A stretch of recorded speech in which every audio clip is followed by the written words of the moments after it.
Hello everyone, this is our third video for March, and in my first video I talked about bringing your school classroom outside. So I'm just going to share a few more tips in this video of different things that you could do outside to make learning fun and exciting. And once the weather starts to get warmer out, it's just such a nice break from winter time. So the first one that's super fun, especially if you have younger kids, is to have like a story time outside where you just bring a book and you can bring a blanket or chairs or whatever you want to do. Just have them sit in the grass and read a story and talk about it while you are enjoying the beauty of being outside in nature. That is super fun. Another idea that you could try is to have a scavenger hunt. You can make this just for fun and have them find certain things, or you can have a theme. I've seen different ones where people, depending on the ages of your kids, you can do a scavenger hunt for different colors. And they check off colors when they find them. I've seen where if you're studying shapes in math, you could do like a little geometry scavenger hunt where they have to find different shapes and they could either try and draw it or write it or just point to you depending on their age. Scavenger hunts are super fun. If you have competitive children, you probably can have a lot of fun with this. Who can find the most things? Most kids are naturally competitive, so they will try and find as many things as they can that are on your list. You could even leave it open-ended and just give them a clipboard and have them draw what they find or write lists of what they find. Just getting them outside and exploring, and it's helping them to be intentional and stop and pause and look for specific things in their surroundings instead of just like blowing past that fence that they see every day or that rock that they see every day. Maybe this time they're going to pick up the rock and see what's underneath. So it just kind of reminds them to slow down, which I feel like everyone, even adults, need a nice reminder to slow down.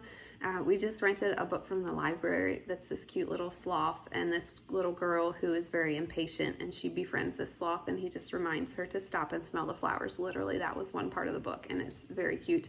And it's talking about just being mindful, and that is something that I really want to instill in my children, that they can be mindful and that they are intentional with what they're doing and that they're not just going through the motions or they're not just flying through something just to get it done, that they're doing things well and they're being purposeful and they are stopping to notice God's beauty because it's all around us. We just have to be mindful enough to stop and appreciate it, right? So I think scavenger hunts are super fun for kids and they're super easy.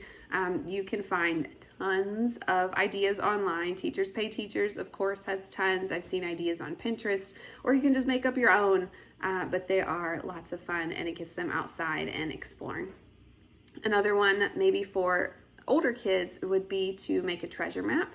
So this would give them some motivation of how to use a compass, maybe to look for hidden treasure. Maybe you have some property or you know of a different park where you can go and you can hide some treasure, and leave them a map with specific directions where they have to use a compass to find the hidden treasure. You could even like go all out and make like an old map.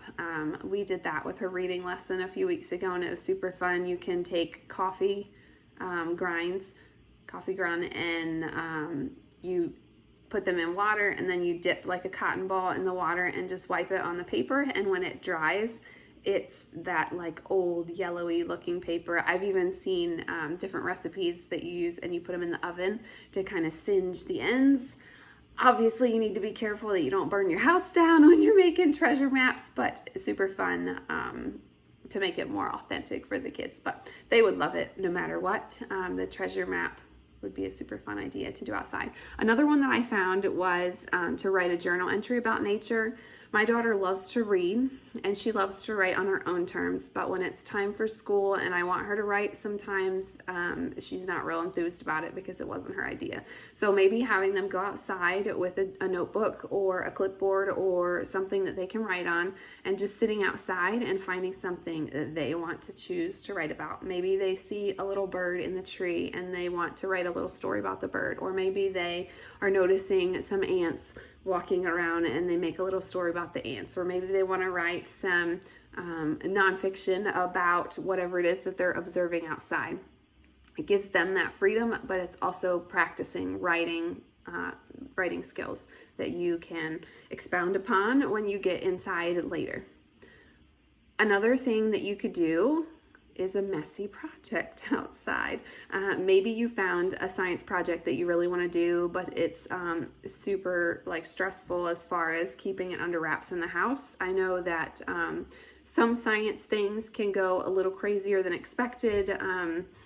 Usually the vinegar and baking soda isn't explosive, but it could be fun to make like a little Play-Doh volcano and put baking soda in the bottom and then pour vinegar in and have the volcano erupt. If you're studying that in science, that would be a super fun little visual for them.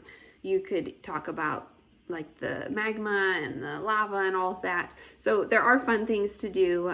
There's lots of messy science experiments that you can find on Pinterest that can be done outside. We did a fun little Amazon purchase for school where we stomped. It's a rocket stomper, and you stomp on it and the rocket goes way high up in the sky. That's definitely an outside activity. It went way higher than I was anticipating. So in Oklahoma, it's super windy, so the rockets were carried sometimes on roofs of buildings, so that was fun. But there are lots of things that you can do outside, and then it's not as stressful to clean up because it's not making a mess in your house. Maybe you can build and test some things outside, different STEM activities, lots and lots of ideas there.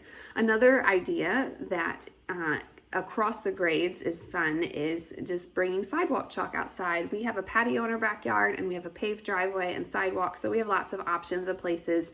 If you don't have that, you could just bring out sheets of paper and they can draw with chalk on the paper, or you can do different things in the grass depending on how particular you are about your grass. There's lots of things that you can do with that, encouraging art. You could have them write words for spelling on with the chalk. They could do different math problems in chalk. They could draw shapes and color them in. Really anything that you can do on paper and pencil, you can do on the sidewalk with chalk. And it's just more exciting to do it with chalk, just a little different flair to accomplish the same thing, just something different for them to do. Another thing that can typically get messy and stress out a clean freak might be to do some art outside. Maybe you can paint outside, and if it makes a mess, it's not as big of a deal as if it's inside on the carpet. Maybe they can take things that they find outside and use them to paint. My daughter loves to grind up chalk and add water to make paint and paint our little patio area outside. Maybe they can find some flowers that they can use the pigment of the flower to paint and make a design. My little two are perfectly content to paint with water on our patio. I'll give them a little cup of water and a paintbrush that I don't really care about, and they just go to town on the concrete out there. They polish my toes, they polish their nails, they draw little pictures, and it's just water. So it's super fun and no cleanup, but it gets them outside and keeps them busy, gets their little creative juices flowing sometimes. So that's a fun thing. Another thing to do is to find bugs outside to study. My middle daughter loves to watch bugs, doesn't matter what they are, as long as they don't get on her. She likes to watch them from a distance, and she likes to just see what they're doing. You could find different bugs to study. We had a garden spider that was enormous in our bushes last summer, and it was super fun. We named her Charlotte, of course. And then we did have to talk about the life cycle because she had her little cocoon of babies and then she was gone. So we did get into that, but it was fun for the kids to see that and to be respectful of the spider because she made it an enormous, beautiful web. And we just got into the different ways that other animals and insects eat and feed themselves. And if we destroy the web, then that was destroying her way of getting food. So there were lots of learning opportunities in there as far as just learning about nature around us, teachable moments, right? So look for bugs, look for any critters as long as they are not dangerous. We have a few black widows that we have found. I don't recommend studying black widows unless they're already dead, or anything that might be harmful to your kids, but things like spiders from a distance and ladybugs and ants, that would be fun to study. And then one last idea that I thought of was to create a habitat for their animal figures outside using things that they find in nature. So my daughters have like these little plastic animal figurines. We have like different reptiles and sea creatures, and they could make, when I was in school, we called these like panoramas, or I don't remember the exact word that we use, dioramas. I think that's it, dioramas.